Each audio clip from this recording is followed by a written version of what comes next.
పరిశుద్ధాత్మ దేవునికి వందనాలు. అదేవిధంగా పిల్లలు పరలోక దేవుని స్వరమించిన మీ అందరికీ మా హృదయపూర్వక వందనాలు. దేవుని ఉచితమైన కృప చొప్పున ఈ ఉదయకాల సమయంలో మరొకసారి మీ మధ్యకు రావడానికి దేవుడు ఎంతగానో సహాయం చేశాడు. ప్రతిరోజు మీ అందరి కోసం ప్రార్థిస్తున్నాం, కానీ ఏ విషయం గురించి కూడా ఆలోచించాక విశ్వాసంతో ప్రభు వైపు చూడండి. దేవుడు అద్భుతమైన కార్యాలు మన జీవితాల్లో చేసే దేవుడే ఉన్నాడు. ఓకే, ఈరోజు గర్విష్ఠులనైనా అబద్ధం తట్టు తిరిగి వారినైనా చూడకుండా దేవుడు మన ముందుంచినటువంటి ఆ లక్ష్యాన్ని మనం అందుకోవాలని వాక్యం గురించి మనం మాట్లాడుకుందాం. ఓకే, ప్రార్థన చేసుకుందాం. దేవ ఉదయకాల సమయంలో దేవా, ఇదిగో నీ యొక్క ప్రియులతో మీరు మాట్లాడుతున్నారు ప్రభు. వాక్యం ద్వారా అనేక విషయాలు మీరు బోధిస్తున్నందుకు నీకు వందనాలు. కనుక ఈ వాక్యం ద్వారా మా జీవితాలతో మాట్లాడి మా బ్రతుకులు బలపరిచి చేరపరచమని యేసు నామమున వేడుకొచ్చున్నాం తండ్రి, ఆమేన్.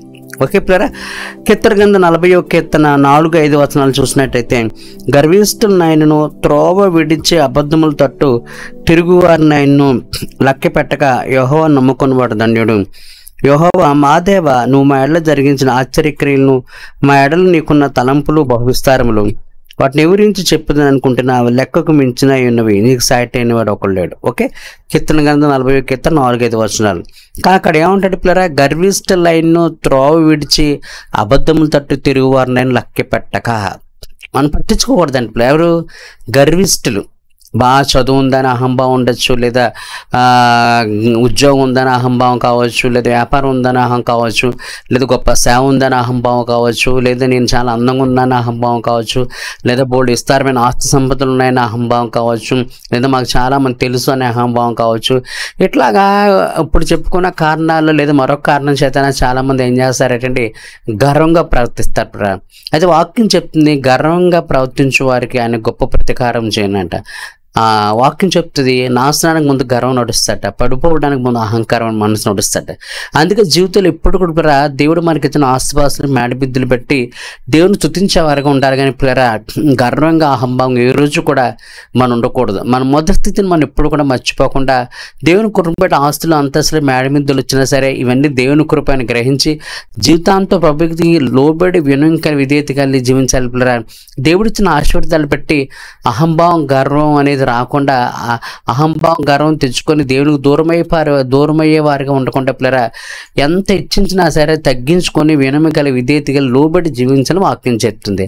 అయితే గర్వంతో ఉన్న వాళ్ళు ఏం చేస్తారంటే, వాళ్ళు గొప్పగా వాళ్ళ గురించి వాళ్ళు గొప్పగా చెప్పుకోండి, నేను అంత గొప్పవాడిని, అంత గొప్పదాన్ని, అంత లేదు ఇంత లేదని వాళ్ళు హెచ్చించుకుంటూ వాళ్ళకు వాళ్ళు చాలా గొప్పగా చెప్తారు. అందరూ నా దగ్గరికి వస్తారు, నాకు నమస్కారం చెప్తారు, నాకు ప్రయోజనాలు చెప్తారు, అందరూ నాకు లోబడతారు, నేను చెప్పినట్టు చేస్తారు, నేను అందరికంటే గొప్పదాన్ని గొప్పవాడిని అనేటువంటి తలంపులతో ఆలోచనతో ఏం చేస్తారంటే అలా విర్రవిగి గర్వంగా చాలా అతిశయిస్తూ మాట్లాడుతుంటారు పిల్లరా. రెండవది ఏంటంటే, కొద్దిగా ఏమో తక్కువగా ఉన్న వాళ్ళని, ఆస్తిపాస్తులు చదువు సరిగా ఏమీ లేని వాళ్ళని, వెండి బంగారులు ఆస్తిపాస్తులు లేని వాళ్ళని చిన్నగా చులకన చూపు చూస్తారు. వాళ్ళకున్న డబ్బు దంతా అహంభావంతో లేని వాళ్ళని ఎక్కిరించడం, అవమానపరచడం, హేళన చేయడం, వెక్కిరించడం, అవమానపరచడం, నిందలేయడం ఇట్లాంటివి చేస్తుంటారు పిల్లరా. కానీ ఈ రెండు ఉండకూడదు. ఒకళ్ళు దేవుని కృప పెట్టి ఆశీర్వించబడి దీవించబడితే వినయం కలిగి విధేయతలు తగ్గించుకోవాలి. కానీ పిల్లరా, నేను గొప్పదాన్ని గొప్పవాడిని, నా అంతటి మించోళ్ళు ఎవరు లేరు, అందరు నా మాట వినాలి, అందరూ నా తర్వాతే అనేటువంటి అహంభావంతో గర్వంతో మనం ఎప్పుడు ప్రవర్తించకూడదు. రెండవది, మనకంటే లేని వాళ్ళని చూసి, డబ్బు లేని వాళ్ళని, చదువు లేని వాళ్ళని, ఆస్తిపాస్తులు లేని వాళ్ళని, అందంగా లేని వాళ్ళని, పేరు ప్రఖ్యాతి లేని వాళ్ళని చూసి మనం ఇప్పుడు చిన్నగా చులకనగా మాట్లాడకూడదు పిల్లరా. ఒకవేళ ఎవరైనా నీ దగ్గర అలా గర్వంగా అహంభావంగా మాట్లాడినా, లేదంటే వాళ్ళ గురించి వాళ్ళు గొప్పగా చెప్పుకున్నా, లేదా నీ గురించి చిన్నగా తక్కువగా చులకనగా మాడినా సరే, దేవుడు అంటాడు లెక్క పెట్టక. ఏం చేయకూడదండి? లెక్క పెట్టకూడదంట. మనం చూద్దాం. తర్వాత ఇంకొకరు ఎవరంటే అబద్ధముల తట్టు తిరుగువారినైనా. కొంతమంది ఏం చేస్తారంటే అబద్ధాల తట్టు తిరుగుతారట. వాళ్ళు ఒక మాట అని అనలేదని, లేదా అన్న మాటని అనలేదని, లేదా అనలేదు మాటని అన్నావని, లేదా చేసిన పని చేయలేదని, ఈ చేయకపోతే చేసేవని, ఇలా వాళ్ళ జీవితాల్లో ఏం చేస్తారు? అబద్ధాలు ఆడుతుంటారట. అయితే దేవుడు చెప్తున్నాడు, అలా అబద్ధముల తట్టు తిరుగువారిని లెక్క పెట్టకూడదంట. కనుక గర్వంతో అహంభావంతో వాళ్ళ గురించి వాళ్ళు గొప్పగా అనుకునే వాళ్ళు కానీ, వాళ్ళు మిగిలిన లేని వాళ్ళని చిన్నగా చులకన చూపు చూసేవాళ్ళు కానీ, లేదా అబద్ధముల తట్టు తిరుగువారు వాళ్ళు యథార్థంగా వాక్యానుసారంగా యథార్థంగా జీవించకుండా అబద్ధాలు మాట్లాడతారంట. అన్నీ అనలేదని, అనలేదని అన్నామని, లేదా చేయలేని పని చేసామని, చేయలేని పని చేసామని, చేసిన పని చేయలేదని ఇట్లాగా అబద్ధాలు ఆడతారు. ఇట్లాంటి మాటల వల్ల దేవుడు అంటున్నాడు మనం డిస్టర్బ్ అయ్యే అవకాశం ఉంటుంది. చాలామంది డిస్టర్బ్ అవుతారు. ఏంటి వీళ్ళు గర్వంగా ఉండి నన్ను ఇంత చులకనగా హేళనగా చేస్తున్నారేంటి, నన్ను ఎక్కిరింపగా చూస్తున్నారేంటి, లేదా వాళ్ళు అంత గొప్పగా వాళ్ళ గురించి చెప్పుకుంటున్నారేంటి అని కావచ్చు. లేదంటే ఇలా అన్నారు కదా మళ్ళీ అనలేదు అంటున్నారేంటి, లేదంటే నేను చేయలేదు కదా చేశాను అంటున్నారేంటి, నేను అనలేదు కదా అన్నాను అంటున్నారేంటి, వాళ్ళు అనేసి మళ్ళీ అనలేదు అంటున్నారేంటండి. ఇట్లాంటి మాటలు వల్ల మనం ఏమవుతాం, డిస్టర్బ్ అయ్యే అవకాశం ఉంటుంది. అయితే దేవుడు నీకు నాకు చెప్పే మాట ఏంటంటే లక్ష్య పెట్టకు. అటువంటి వారిని మనం ఏం చేయకూడదు అంటే లెక్క పెట్టకూడదు. ఎవరిని గర్వంతో వాళ్ళ గురించి వాళ్ళు గొప్పగా చెప్పుకునే వాళ్ళని కానీ, లేదా ఏమీ లేదని డబ్బు ఆస్తి లేవని చిన్నగా చూస్తున్న వారి మాటలను మనం లెక్క పెట్టకూడదంట. కొంతమంది అబద్ధాలు మాట్లాడుతుంటారు. చెప్పాను కదా, అన్న మాట అనలేదని, అనలేని మాట అన్నామని, చేయలేని పని చేసామని, చేసిన పని చేయలేదు, ఎట్లా అబద్ధాలు. అటువంటి వారిని కూడా లెక్క పెట్టక మనం పట్టించుకోకూడదు. ఒక్కొక్కసారి వాళ్ళ మాటలు బట్టి మనం ఏమవుతాం అంటే డిస్టర్బ్ అయిపోయి ఏంటిలాగా మాట్లాడుతున్నారు అని అనుకుంటాం.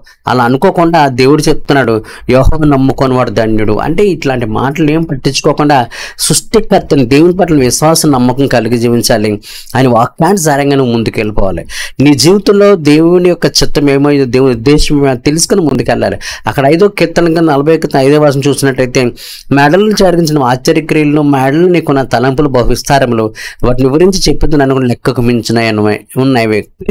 సహోదరుడా, నీ పట్ల దేవుడు ఉన్నతమైన తలంపులు, ఉన్నతమైన ఆలోచన కలిగి ఉన్నాడు. అవి ఏంటంటే చాలా బహు విస్తారమైన తలంపులు ప్రభు కలిగి ఉన్నాడు. కనుక దేవుడు నీ పట్ల ఏ తలంపులు కలిగి ఉన్నాడు, ఏ ఆలోచనలు కలిగి ఉన్నాడు, ఏ ఉద్దేశాలు కలిగి ఉన్నాడు అది తెలుసుకొని అవి నెరవేర్చాలని నెరవేరుస్తావని దేవుడిని నమ్ముతున్నాడు. కనుక అది నెరవేర్చే ముందుకు వెళ్ళాలి. దేవుడు నా పట్ల దేవుడికున్న ప్రణాళిక ఏంటి, దేవుడు నా పట్ల చిత్తం ఏంటి, అది నువ్వు తెలుసుకొని నీ పట్ల దేవుని చిత్తాన్ని, నీ పట్ల దేవుని ప్రణాళికను ఏం చేయాలంటే నెరవేర్చే స్థితిలోనే ఉండాలి. అంతేగాని ఈ గర్విస్తులనైనాను, అబద్ధం తట్టు తిరుగు వారిని, వాళ్ళ మాటల్ని, వాళ్ళ చేష్టలను పట్టించుకోకుండా ఏంటి ఇలా మాట్లాడతారని వాళ్ళ గురించి 10 సార్లు ఆలోచన చేయకుండా, వాళ్ళ గురించి ఎటువంటి తలంపు ఆలోచన లేక వాళ్ళు డిస్టర్బ్ మైండ్ నీలో తీసేసి వాళ్ళు పూర్తి వదిలే. లక్ష్య కంటే పట్టించుకోవద్దు అంటున్నాడు. అంటే పూర్తి వదిలే. వాళ్ళని కానీ, వాళ్ళ మాటలు కానీ, వాళ్ళ చేష్టలు కానీ, వాళ్ళ క్రియలు కానీ, వాళ్ళ మాటలు కానీ పట్టించుకోకుండా వారిని నీ హృదయంలోంచి, నీ మనసులో, నీ జీవితంలోంచి పూర్తిగా తొలగించేసి నీ పట్ల దేవుని తలంపులు ఏమున్నాయి, నీ పట్ల దేవుని ఆలోచనలు ఏమున్నాయి, నీ పట్ల దేవుడి ఉద్దేశాలు ఏమున్నాయి, అవి నెరవేర్చడంలో ముందుకెళ్ళిపో. యేసునామములో జరుగును గాక. అంతే, ఇంక ఏ విషయాల గురించి పట్టించుకోకు. నీకు ముఖ్యమైనది కావాల్సింది ఏంటంటే నీ పట్ల దేవుడి తలంపులు ఏంటి, ఆ ఆలోచనలు ఏంటి, నీ పట్ల దేవుని ప్రణాళిక ఏమై ఉంది అది తెలుసుకొని అది నెరవేర్చే క్రమంలో ముందుకెళ్ళాలి. యేసునామములో జరుగునుగా. అదే వాక్యం చెప్తే, మా ఎడలు నీకున్న తలంపులు బహు విస్తారములు, వాటిని వివరించి చెప్పింది అనుకుంటున్నా అవి లెక్కకు మించినాయన్నవే. ప్రియ సహోదరుడా, నువ్వేదో చిన్నదానివి, చిన్నవాడు అనుకుంటున్నావు. ఒక మనుషుని చిన్నగా చూడొచ్చు, హేళనగా చూడొచ్చు, ఎక్కిరించచ్చు. నీకు అసలు బ్రతుకు జీవితం లేదా అని అనుకోవచ్చు. అందరు నువ్వు ఎందుకు పనికిరావు అని ఒకళ్ళు నీ గురించి అందరూ అనుకోవచ్చు, ఒకళ్ళు నీ గురించి నువ్వు కూడా అనుకోవచ్చు. కానీ దేవుడు నీ గురించి చెప్పే మాట ఏంటంటే, నీ ఎడలు నాకున్న తలంపులు చాలా విస్తారములు. నీ గురించి, నా గురించి దేవుడికి చాలా విస్తారమైన తలంపుల ఆలోచనలు కలిగి ఉన్నాడు. బహు విస్తారం అంట. అవి వివరించి చెప్పాలని లెక్కకు మించినన్ని తలంపులు, ఆలోచనలు, ఉద్దేశాలు, ప్రణాళికలు దేవుడు నీ పట్ల, నా పట్ల కలిగి ఉన్నాడు. యేసునామములో జరుగును గాక. కనుక నీ గురించి, నా గురించి దేవుడు అంత ఉన్నతమైన తలంపులు, ఆలోచనలు, ప్రణాళికలు కలిగిన దేవుడి యొక్క చిత్తాన్ని నువ్వు తెలుసుకొని, ఆ చిత్తాన్ని, నా పట్ల దేవుని ప్రణాళిక ఏంటి, ఉద్దేశం ఏంటి, నన్ను ఎంత గొప్పగా చేయబోతున్నాడు అని నువ్వు దేవుడి దగ్గర తెలుసుకొని అవి నెరవేర్చే క్రమంలో నీ సమయాన్ని పెట్టుకోవాలి, నీ డబ్బును ఖర్చు పెట్టుకోవాలి, నీ హృదయం, నీ మనసు అంతా దేని మీద ఉండాలంటే నీ పట్ల దేవునికి ఉన్న తలంపులు, ఆలోచనలు తెలుసుకొని అవి నెరవేర్చే పనిలో ఉండాలి. దేవుడిని నమ్మి అనేక తలంపులు, ఆలోచనలు కలిగి ఉన్నాడు. దేవుడిని నమ్మి అనేక ప్రణాళికలు దేవుడు కలిగి ఉన్నాడు. ఏంటంటే బహు విస్తారం అంట. ఒకటి చిన్న తలంపులుగా చాలా ఎక్కువ తలంపులు, ఆలోచనలు కలిగి ఉన్నాడు. అవి వివరించి చెప్ప లెక్క కూడా మించినవి. అంటే నేను అంత ఉన్నతమైన తీసుకెళ్లాలని, నీ ద్వారా ఆయన చిత్తాన్ని నెరవేర్చాలని, నీ ద్వారా ఆయన ఉద్దేశాన్ని నెరవేర్చాలని, నేను అంత ఉన్నతమైన చేయాలని, నీ ద్వారా ఆయన నామాన్ని మహింపరచుకోవాలని, నీ ద్వారా ఆయన నామాన్ని కనపరచుకోవాలని, నీ ద్వారా ఆయన అద్భుతాలు, ఆశ్చర్యకార్యాలు చేయాలి. అందుకే వాక్యం చెప్తాను, నీవు మాయలు జరిగిన ఆశ్చర్యక్రియలు అని ఉంది. కీర్తన 41 కీర్తన 4వ వచనంలో, 5వ వచనంలో పిల్లరా. కనుక నీ పట్ల దేవుడు చాలా ఆశ్చర్యకార్యాలు చేయాలనుకున్నాడు, చాలా అద్భుతాలు చేయాలనుకున్నాడు, చాలా ఉన్నతమైన స్థితిలో దేవుడిని నిలబెట్టి, ఆకాశం ఎత్తని స్థితిలో నేను నిలబెట్టి ఆయన నామాన్ని మహింపచ్చి కనపరచాలనుకున్నాడు. ఈ సృష్టిలో ఎప్పుడు ఎన్నడూ జరిగిన అద్భుతాలు ఆశ్చర్యకార్యాలు నీ జీవితంలో జరిగించాలని కోరుకున్నాడు. అందుకు దేవుడు నన్ను ఏర్పాటు చేసుకున్న పిల్లరా. అటువంటి ఉన్నతమైన ఉద్దేశములు నీ పట్ల దేవుడు కలిగి ఉన్నప్పుడు ఆ ఉన్నతమైన ఉద్దేశములు నెరవేర్చే క్రమంలో ముందుకెళ్ళాలి. అదేంటి, దేవునికి వాక్యాన్ని, దేవుని నమ్ముకోవాలి, వాక్యానుసారంగా నువ్వు నడిచి జీవించాలి. అలా ముందుకెళ్ళిపోవాలి. కానీ పిల్లరా, ఎవరు ఏదో అన్నారు, వాళ్ళు ఏదో గొప్పగా చెప్పుకుంటున్నారు, నన్ను చిన్నగా చూశారు, లేదా లేని పని మాటలు నా గురించి మాట్లాడుతున్నారని ఇటువంటి మాటలు నువ్వు ఎప్పుడు పట్టించుకోకూడదు. పట్టించుకొని నువ్వు డిస్టర్బ్ అయిపోయి నీ పట్ల దేవుని తలంపుల ఆలోచనని గురించి, దేవుడు ఉద్దేశం నీ పట్ల ఏమో అది మర్చిపోయి దాని గురించి ఆలోచన చేయకుండా ఈ పనికి మాలిన వ్యర్థమైన అబద్ధాలు నీ పట్ల చెప్పారని, లేదంటే గర్వంగా నీ గురించి మాట్లాడుతున్నారని ఆలోచన చేసి నీ సమయాన్ని, నీ జీవితాన్ని పాడు చేసుకోవద్దని దేవుడు మాట్లాడుతున్నాడు. యెషయా 51 ఉంటుంది కదా, మనుషులు పెట్టిన ఎందుకు భయపడకూడదు, వారు దోషుల మాటలకు దిగులు పడకూడని.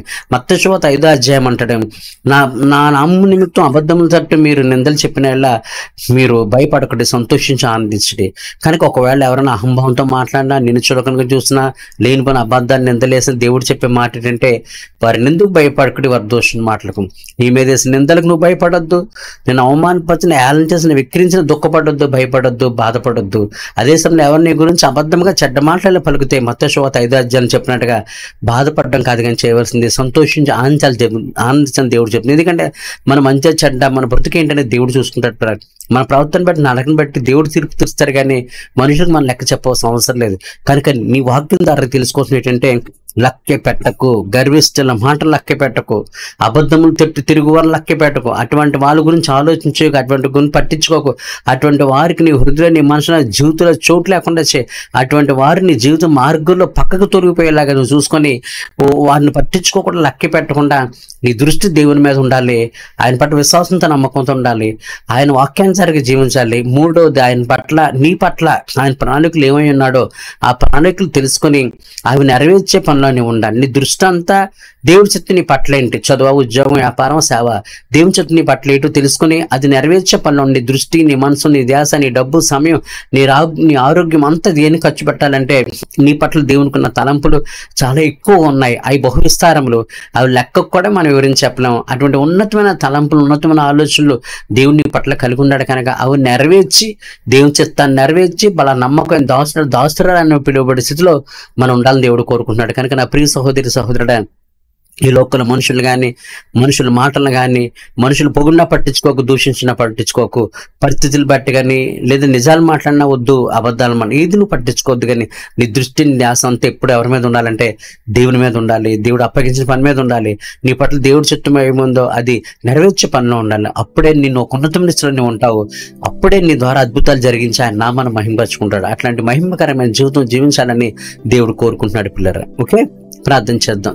ఉదయకాల సమయంలో ఈ లోకంలో మాకు అనేక సార్లు ఈ గర్విష్ఠులు, అబద్ధం తట్టు తిరుగువారి వలన అనేక సార్లు మాకు కొద్దిగా ముందుకు వెళ్ళడానికి అనేక ఆటంకాల బంతులు వస్తాయి. కానీ వాక్యం ద్వారా చెప్తున్న వాటిని లక్ష్య పెట్టొద్దు, పట్టించుకోవద్దని. పట్టించుకోకుండా మా పట్ల నీ ప్రణాళిక అది నెరవేర్చే రీతిలో ముందుకెళ్ళాలని కోరుకుంటున్నా. కనుక నీ వాక్యం చెప్పినట్టు మేము జీవించి నీ చిత్తం నెరవేర్చే వారికి ఉండే కృప దయచేయమని బిడ్డలందరి జీవితాలు నీకు అప్పగించుకుంటున్నావు. వారిని చిత్తం వైపు నడిచి నీ చిత్తం నెరవేర్చే పనిలో ముందుకుండానికి కృప చూపమని. అబద్ధం తట్టు తిరుగు వారిని గర్విస్తున్నాయి వారి జీవితంలోకి చోటు లేకుండా వాళ్ళ హృదయంలో, మనుషుల జీవితంలో సమస్తం నీవై ఉండి వారిని ముందుకు నడిపించమని యేసు నామమున వేడుకుంటున్నాను తండ్రి, ఆమేన్.